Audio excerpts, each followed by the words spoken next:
नफ्सियाती topic को लिए हुए। दोस्तों, आज की इस वीडियो में मैं आपसे जिस मौजू पर बात करना चाह रहा हूँ वो बहुत ही दिलचस्प टॉपिक है और वो है गम का इलाज। जी हाँ दोस्तों, आमतौर पे हम ये समझते हैं कि जी गमों का तो कोई मदावा नहीं है, गमों का तो कोई इलाज नहीं है, गम की तो कोई मेडिसिन ही नहीं होती। तो जी हाँ दोस्तों, गम की भी मेडिसिन होती है और इसका इलाज भी मुमकिन है। आमतौर पे being as a homeopathic doctor मेरे पास बहुत ज़्यादा पेशेंट आते हैं होम्यो के फ़िलासफ़े पर यकीन रखने वाले। तो आमतौर पे मैंने गम के बड़े असरात देखे हैं। मैंने आपको एक किस्सा छोटा सा सुनाता हूँ। मैं एक जगह पे फ्री कैंप कर रहा था किसी अपने कुलीग होम्योपैथिक डॉक्टर के साथ।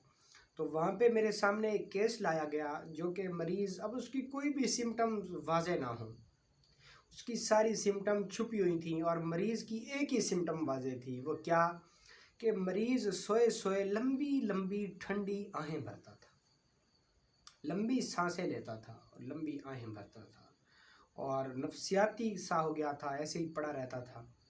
तो मैंने उसके जब केस की हिस्ट्री ली तो उनके वालिदैन से पूछा तो उन्होंने कहा कि इसका एक बड़ा भाई था जो कि फ़ौत हो गया और उस गम को इसने ऐसा अपने जिस्म पर उस गम का ऐसा इफ़ेक्ट लिया कि उस गम की वजह से अब इसकी ये नफ्सियाती कैफ़ियत में चला गया है।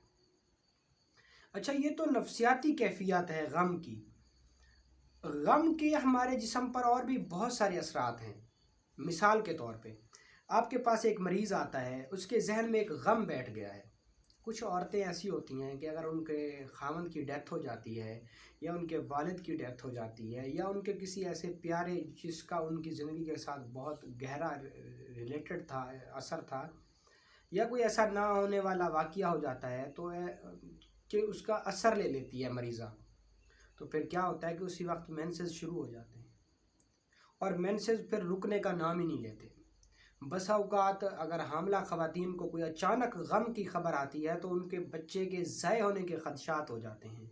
क्यों? क्योंकि गम का जहाँ हमारी रूह पर असर है वहाँ पर हमारे जिस्म पर भी इफ़ेक्ट है।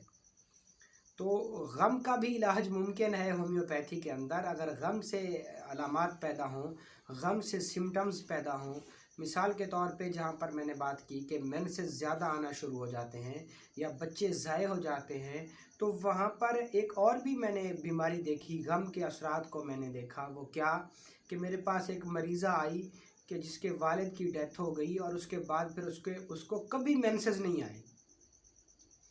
उस गम का ऐसा इफ़ेक्ट हुआ कि उसके मेंसेस आना बंद हो गए। तो उसको अब बहुत सारे लोग बोलेंगे कि अगर उसको हमने पल्सटीला देना चाहिए था तो, या शूका देना चाहिए था, या इससे रिलेटेड और जितनी भी होम्योपैथी के अंदर कम्बिनेशंस या सिंगल रेमेडीज़ की तरफ हमें जाना चाहिए था। तो मैंने उसे कुछ भी नहीं दिया, मैंने उसको जस्ट एग्नीशिया दी। एग्नीशिया, जी हाँ दोस्तों, एग्नीशिया होम्योपैथी में किसी तारुफ की मोहताज नहीं है और ये गमों का इलाज है, ये ठंडी आहों का इलाज है, ये भरती मरीज़ की चलती सिसकियों का इलाज है। एग्नीशिया एग्नीशिया बेहतरीन गम के बद असरात को दूर करती है। तो मैंने जैसे ही मरीज़ा को एग्नीशिया दी तो आप यकीन करें, जब मैंने मरीज़ा के काज को ख़त्म कर दिया। दरअसल हमारे यहाँ ये है कि हम जब भी कोई सिम्टम देखते हैं तो फ़ौरन से दवाइयों की बुछाड़ कर देते हैं।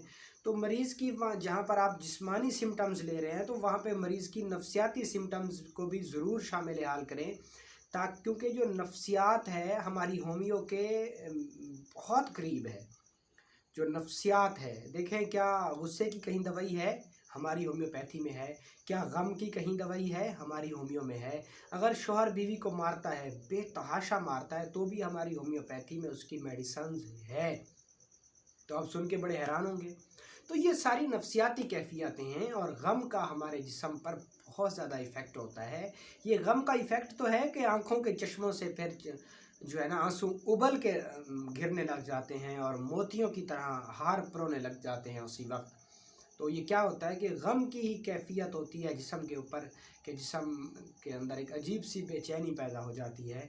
तो दोस्तों अगर आपके पास कोई ऐसा मरीज़ है कि जिस पर गम का तासुर है, या कोई उसको सदमा लग गया है, या किसी की डेथ का गम है, या कोई ऐसा इंसिडेंट हो उसकी ज़िंदगी में हो गया है कि जिसको वो भुलाना नहीं चाहता, या उसके गम के बद असरात उसके जिस्म पे हो गए हैं कि उसको शिद्दत के साथ सर दर्द होता है, या उसके मेंसेस रुक गए हैं, या मेंसेस ज़्यादा आने लग गए हैं, या वो बैठे बैठे ठंडी आहें भरता है, तेज़ तेज़ ठंडी लंबी सांसें लेता है, तो ऐसा मरीज़ एग्नीशिया का मरीज़ है।